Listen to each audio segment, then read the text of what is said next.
ৰাইজক সহায় কৰাৰ বাবে মোৰ ফালৰ পৰা আন্তৰিকতাৰে সৈতে ধন্যবাদ জ্ঞাপন কৰিছোঁ। অকণমান সময় বানপানীত এতিয়ালৈকে আমি জানিব পৰা মতে বা আমি যিখিনি খবৰ পাইছোঁ, শিৱসাগৰ, চৰাইদেউ আৰু আমাৰ যোৰহাট, গোলাঘাট জিলা কি ধৰণে ক্ষতিগ্ৰস্ত হৈছে। এই চাৰিওখন জিলাৰ 19টা ৰাজহ চক্ৰই এই বানাক্ৰান্ত বা বান আক্ৰান্ত হৈছে আৰু স্বাভাৱিকভাৱে 19টা ৰেভিনিউ চাৰ্কুলত 1040খন গাঁৱক বানপানীয়ে আক্ৰমণ কৰিছে। আমি যি তথ্য যোগাৰ কৰিছোঁ সেই অনুসৰি 9,77,483 গৰাকী ব্যক্তি বান আক্ৰান্ত হৈছে।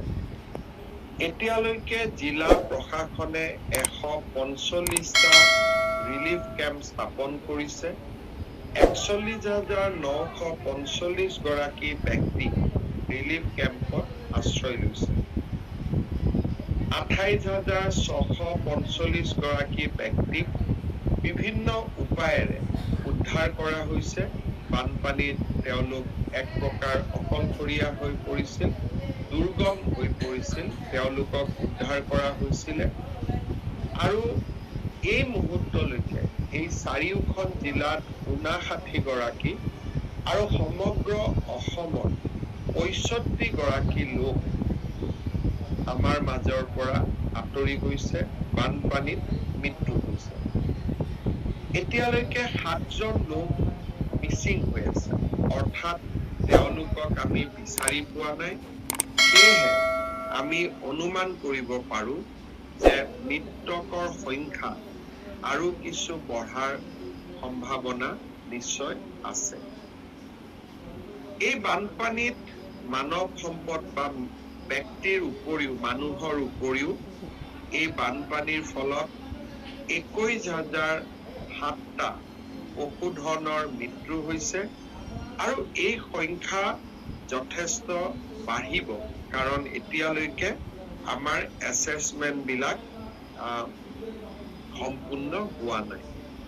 70,884 হেক্টৰ মাটি কৃষিভূমি ক্ষতিগ্ৰস্ত হৈছে। স্কুল, অংগনবাদী কেন্দ্ৰ বিভিন্ন ধৰণে এই বানত ক্ষতিগ্ৰস্ত হৈছে, আক্ৰান্ত হৈছে। বানপানীৰ সময়ত সাহায্য প্ৰদান কৰা এটা প্ৰত্যাহ্বানমূলক কাম। পানীয়ে ৰাস্তাৰ বিচ্ছিন্ন কৰে, দলং ভাঙে আৰু প্ৰশাসনে প্ৰচেষ্টা কৰে যাতে দুখৰ দিনত যেনে তেনে আমি ৰাইজৰ ওচৰলৈ যাব পাৰো ৰিলিফ সামগ্ৰী।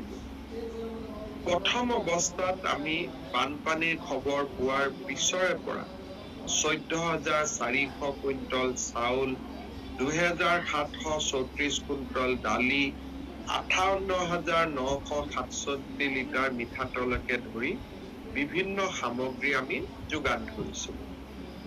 যোৱা কালিৰ পৰা আমি কামৰূপ মহানগৰ, নগাঁও, শোণিতপুৰ, যোৰহাট, ডিব্ৰুগড় আৰু তিনিচুকীয়া জিলাত আমি কিছুমান কিট বনাইছো, যি কিটত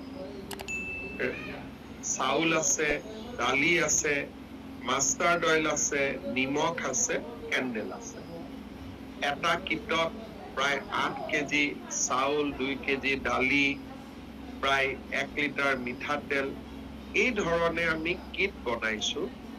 আৰু আমি এতিয়াৰ পৰা সামগ্ৰী পৃথকে নহয়, এটা টোপোলা বনাই আমি মানুহৰ মাজত বিতৰণ কৰাৰ, পৰিয়ালটোৰ মাজত বিতৰণ কৰাৰ চেষ্টা কৰিছো। ইতিমধ্যে কেইবা হাজাৰ খাদ্যৰ টোপোলা ৰাইজৰ মাজত পঠাবৰ প্ৰচেষ্টা কৰা হৈছে আৰু অহা 7টা দিন আমি নিৰন্তৰভাৱে এনে খাদ্য আমি পঠিয়াই থাকিম। চিকিৎসা মহাবিদ্যালয়সমূহৰ যোৰহাট আৰু ডিব্ৰুগড় চিকিৎসা মহাবিদ্যালয়ৰ পৰা অহা চিকিৎসকসকল, স্থানীয় চিকিৎসকসকলে নিৰন্তৰ মানুহক সহায় কৰাৰ প্ৰচেষ্টা চলাই আছে। যোৱাকালি আৰু আজি প্ৰথম অৱস্থাত যেতিয়া এয়াৰফৰ্চে খাদ্য সামগ্ৰী ড্ৰপ কৰা বুলি আমি কওঁ, হেলিকপ্টাৰৰ পৰা পেলাই দিছিলে, বহুবিলাক স্থানত অভিযোগ আহিছিল যে মাটিত যেতিয়া পৰে তেতিয়া সি ফাটি যায়। যোৱাকালি মই শ্বিলঙত থকা এয়াৰফৰ্চৰ ইষ্টাৰ্ণ কামাণ্ডৰ যিগৰাকী GOC তেখেতৰ লগত মই কথা পাতিছিলো। তাৰ পিছত আমি এটা নতুন প্ৰক্ৰিয়াৰে খাদ্য সামগ্ৰীসমূহ ড্ৰপ কৰাৰ চেষ্টা কৰিছিলো। যোৱাকালি নাজিৰা আৰু আজি শিৱসাগৰৰ দুৰ্গম অঞ্চলত আমি সফলতাৰে খাদ্য সামগ্ৰী প্ৰেৰণ কৰিবলৈ বা এয়াৰফৰ্চে ড্ৰপ কৰিবলৈ সক্ষম হৈছিল। ভাৰতবৰ্ষৰ প্ৰধানমন্ত্ৰী নৰেন্দ্ৰ মোদী ডাঙৰীয়া বানপানীৰ সম্পৰ্কত যোৱাকালি মোৰ লগত কথা পাতিছিল আৰু কেন্দ্ৰীয় গৃহমন্ত্ৰী ডাঙৰীয়াই মোৰ লগত সম্পৰ্ক ৰক্ষা কৰি আছে। আজি ভাৰত চৰকাৰৰ যিটো আমি ইণ্টাৰ মিনিষ্ট্ৰিয়েল টিম বুলি কওঁ, গৃহ মন্ত্ৰালয়ৰ যুটীয়া সচিব শ্ৰী M. ৰামচন্দ্ৰ ডুডু তেখেতৰ অধ্যক্ষতাত ইণ্টাৰ মিনিষ্ট্ৰিয়েল টিমে ভিজিট কৰা আৰম্ভ কৰিছে। চৰাইদেউ জিলাৰ ভিজিট ইতিমধ্যে সম্পূৰ্ণ হৈছে। পৰৱৰ্তী সময়ত তেখেতসকল শিৱসাগৰ, যোৰহাট আৰু গোলাঘাট জিলা ভ্ৰমণ কৰিব আৰু ফ্লাডত হোৱা ডেমেজ সম্পৰ্কত তেওঁলোকে ভাৰতবৰ্ষৰ প্ৰধানমন্ত্ৰী ডাঙৰীয়া আৰু গৃহমন্ত্ৰীক প্ৰতিবেদন দাখিল কৰিব।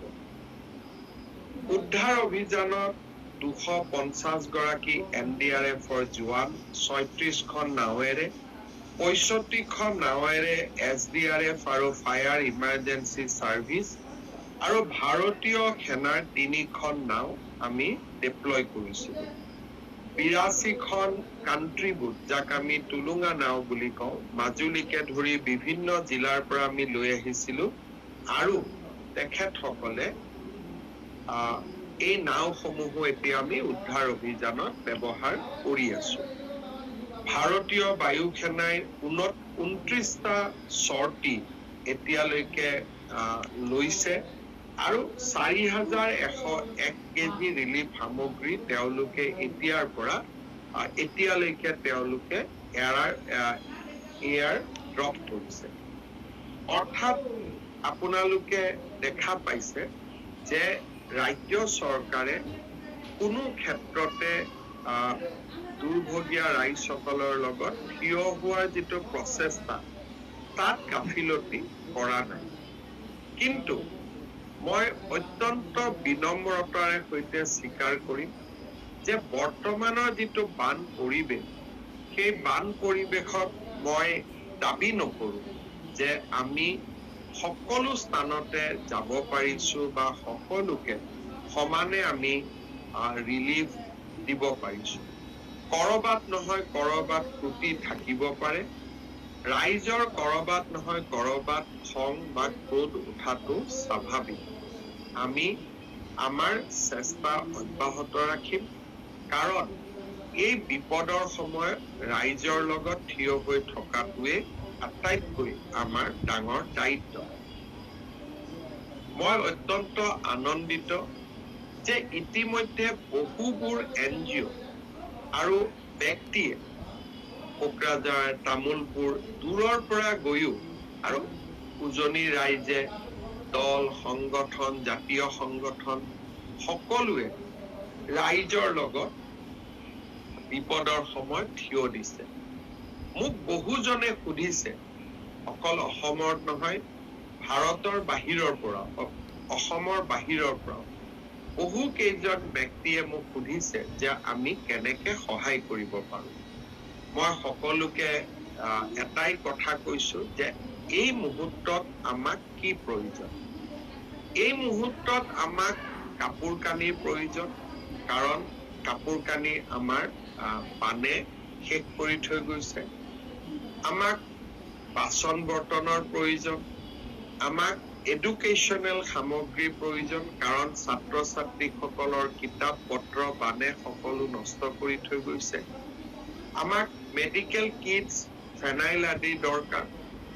আৰু এই ধৰণে বানৰ লগত জড়িত, বান সাহায্যৰ লগত জড়িত সামগ্ৰীসমূহৰ আমাৰ প্ৰয়োজনীয়তা আছে।